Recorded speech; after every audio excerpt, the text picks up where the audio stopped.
When I was at school, my brother, who was much more arty than me, had a camera, which he got from my dad. And my dad's dad was a land surveyor. So as kids, when we went around to my grandfather's house, we were surrounded by all these high-end optics. So I think from a young age, I just was staring through lenses and glass and looking at the world at varying distances. My old man, who's a very practical guy, asked me, "I'm coming back from Los Angeles, what do you want for your birthday?" And I said, "A camera."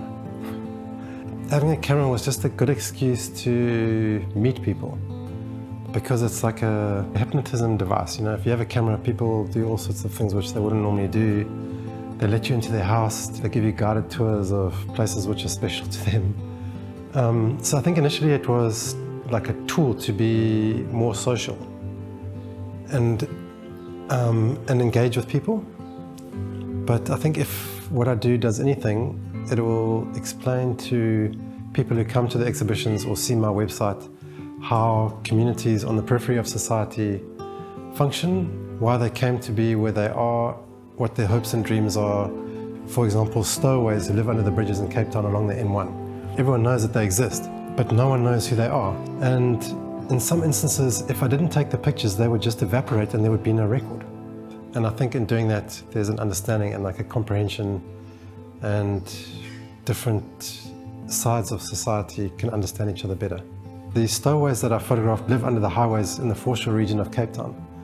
So the bridges, which are designed for cars, now become domestic interiors because they're the home for the stowaways.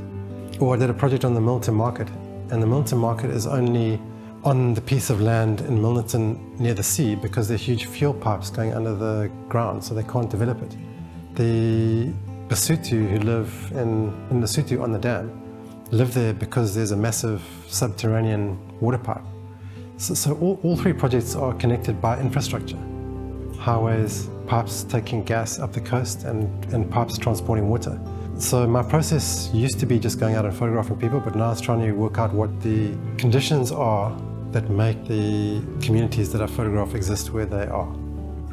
It's telling stories, I guess. I'm David Southwood, and I love what I do.